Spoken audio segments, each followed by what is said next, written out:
नमस्कार दोस्तों, आपका स्वागत है सविता सहायता बिजनेस सॉल्यूशन के इस खास पॉडकास्ट में। मैं हूं आपका होस्ट और दोस्त आयुष, और आज हमारे साथ एक बहुत ही खास मेहमान जुड़े हैं। ठीक है, रियल एस्टेट के जाने माने किंग, कंफर्ट ग्रुप के owner, the builder CB sir.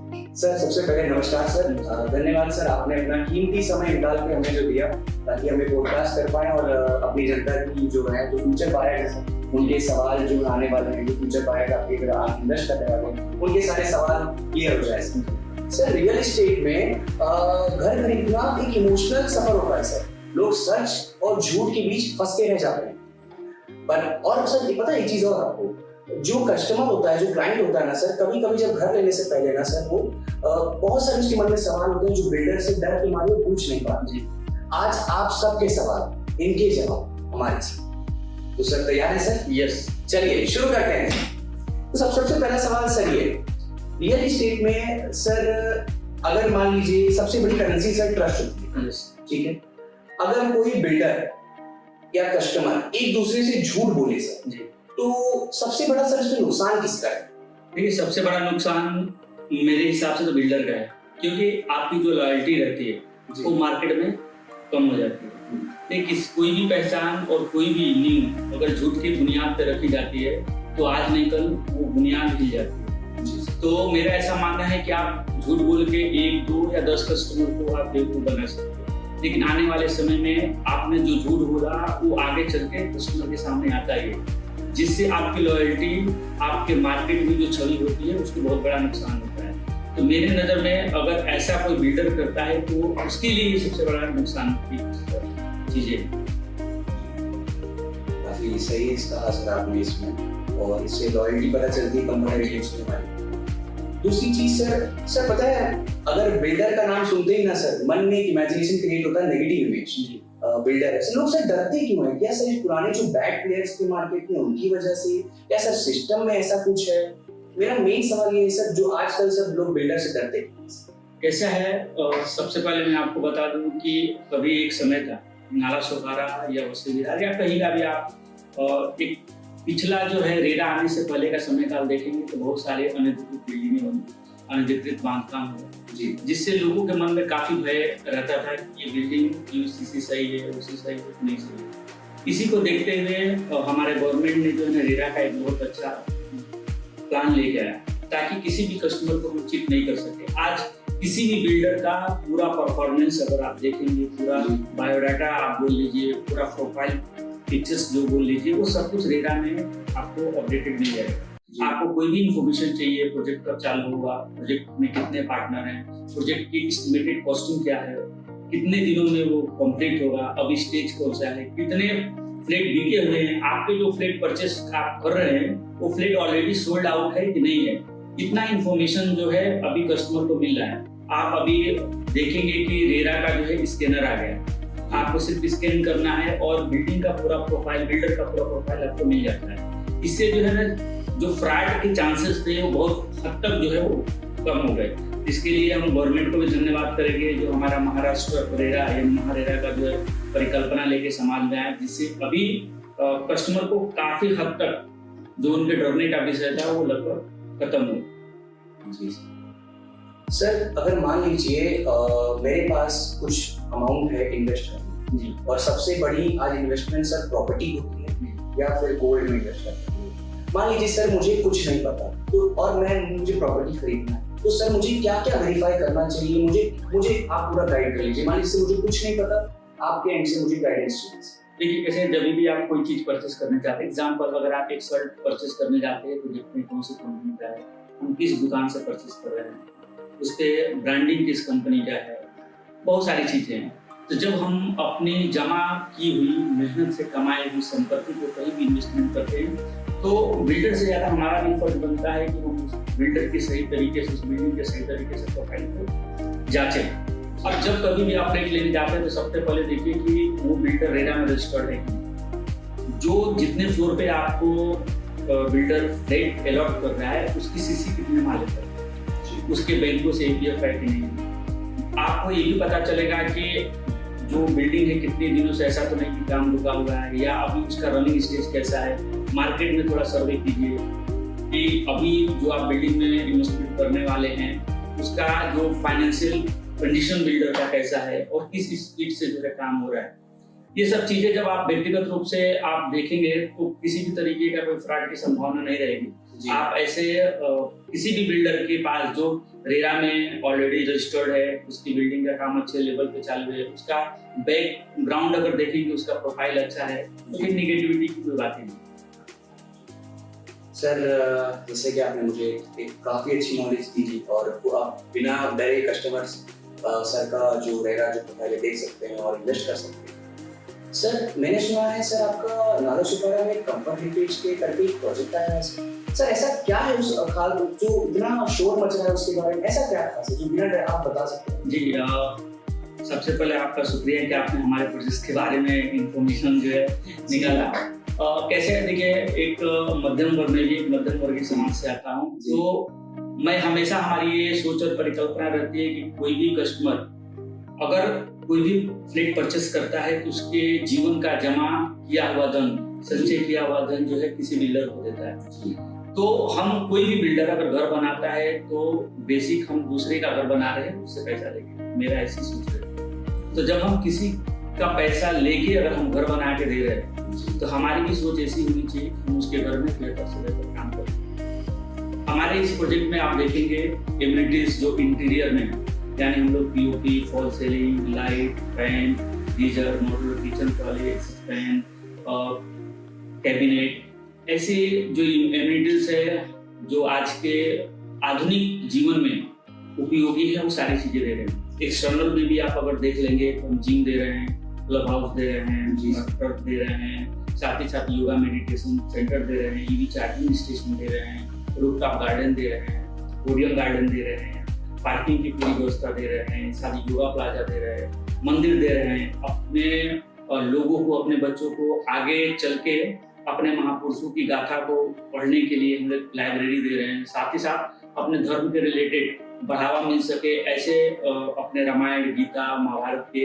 पुस्तकें यानी जितने भी अपने वेद पुराण रहेंगे उनको भी हम लोग उपलब्ध करा रहे हैं, ताकि हमारे जो बच्चे आए यहाँ पे वो हमारी संस्कृति और हमारे संस्कारों को भी अपना सके और उनको हमारे महापुरुषों के बारे में भी पता चल सके। इसीलिए सारी सुविधाएं जो है हम अंडर वन रूफ दे रहे हैं, ताकि सिर्फ एक घर ही नहीं ले लो, एक संस्कार भी ले, संस्कृति भी इसमें शामिल होकर उनको पता चल सके कि हमारे संस्कृति, हमारे संस्कार कैसे है और कैसे रहना चाहिए।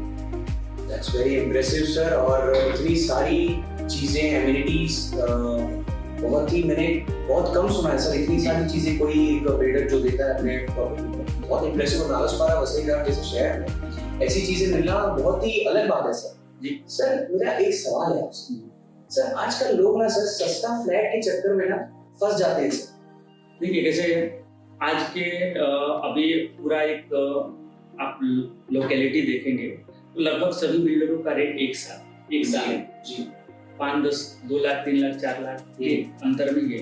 लेकिन अगर आपको कोई बहुत ज्यादा सस्ता देता है तो आप समझिए कि कहीं ना कहीं अगर एग्जाम्पल मैं अपना फ्लैट 45 लाख में बेचूं, अगर मैं बोलता हूँ मैं 25 लाख में आपको फ्लैट देता हूँ अपने लिए, तो कहीं ना कहीं दो चीजें होंगी। या तो मेरे प्रोजेक्ट्स में कुछ गड़बड़ी होगी ताकि मैं इतने सस्ते में फ्लैट बेच के और मैं निकलना चाहता हूँ। दूसरी चीज ये हो सकती है कि मेरी फाइनेंशियल कंडीशन जो थोड़ा सा कमजोर है। अगर मेरा फाइनेंशियल इसके कंडीशन स्ट्रॉन्ग है, मेरे काम अच्छे से हो रहे हैं, तो मैं मार्केट के रेट को अंडर कट करके कैसे बेचूंगा, क्योंकि उसमें मुझको भी नुकसान होगा। जो भी कस्टमर, एग्जांपल हमने फाइनेंशियल जब स्टेज में हमारा जो ये वर्क स्टार्ट किया था तो उस समय हम लोगों ने लेट 36 से 38 लाख के बीच में लेट का हम लोगों ने सेल्स स्टार्ट किया था। आज ये बढ़ते बढ़ते करीब 45 लाख के आसपास आ गए। अगर हम इस प्रोजेक्ट के फ्लैट को अगर 30 लाख में 32 लाख में बेचेंगे तो उन लोगों का क्या, जिन लोगों ने 2 साल पहले हमारे घर इन्वेस्टमेंट किया, फिर तो उनके पैसे की कोई वैल्यू नहीं है, कोई वर्थ नहीं है। आज उन्होंने अगर एग्जांपल कोई कस्टमर 35 लाख में लिया और उसका 45 लाख मिला है, उसके पैसे का भी तो ग्रोथ हो रहा है। तो हम इसका भी ख्याल रखते हैं कि हम कभी भी मार्केट से डाउन ग्रोथ करके फ्लैट सेल नहीं करते। ये सब चीजें बहुत मायने रखती हैं। तो आप एक बार जो बिल्डर बोलता है कि हमको अंडर कटिंग करके इतने दे दो या बहुत कम करके दे दो, आप उसकी फाइनेंशियल कंडीशन में एक बार बायर को भी जांच लेना चाहिए क्यों ऐसा वो बोल रहा है। ये सब चीजें ध्यान रखनी चाहिए। सर, आप कस्टमर का भरोसा कैसे प्रोटेक्ट करते हैं? देखिए, जैसे हमारे इधर पुरानी कहावत रही है कि कस्टमर भगवान होते हैं। हाँ, सही बात है। और ये चरितार्थ होता है आज के जीवन में भी, क्योंकि हमने बताया कि हमारी जो नीड है, हम ये घर बना रहे हैं, लेकिन ये तब तक हमारा सपना बनाने का पूरा नहीं होगा जब तक कस्टमर नहीं आएंगे। क्योंकि हम कोई भी कितना भी बड़ा बिल्डर है, बोलने के लिए बहुत लोग बोलते हैं कि हम ऐसा हैं, हम वैसा हैं, लेकिन किसी भी बिल्डर का जो मूल सिद्धांत होता है, जो उसके मूल रूप होते हैं ना, वो बायर होते हैं। सही बात है। जब बायर ही नहीं आएंगे तो आप कितने भी बड़े बिल्डर हो, आप उस बिल्डिंग को कंप्लीट नहीं कर सकते। सही बात है। तो मेरा ऐसा मानना है कि जब भी नीड आता है, हम लोग जो भी सत्य है हम उनके समक्ष रखते हैं। किसी भी तरीके को उनको हम गलतफहमी नहीं देते कि हम एडिशनल को एक्स्ट्रा एक्टिविटीज बता दिए, या हम टाइमिंग बहुत जल्दी बता दिए कि नहीं हम आपको 6 महीने में दे देंगे और हमारा पूरा होने का समय 1.5 साल 2 साल है। तो ये सब चीज़ों का हम लोग बहुत ख्याल रखते हैं, जो फैसिलिटीज उसको अच्छे मिले, लोकेलिटी उसको अच्छी मिले, जो कंडीशन में फ्लैट की हम लोग, जैसे एग्जांपल किसी के पास कम पैसा है, किसी के पास ज़्यादा पैसा है, उसमें भी हम लोग लोन वालों से बात करके उनको लोन दिखा के देते हैं। लगभग 95 to 100% तक का लोन हम इस प्रोजेक्ट पे करके देते हैं, ताकि अगर किसी के घर खरीदने का सपना हो तो पैसे की वजह से पूरा नहीं हो सके। अगर उसके प्रोफाइल पे लोन बैठता है तो 100% हम उसके लोन को करके देने का काम करते हैं, ताकि उसका भरोसा।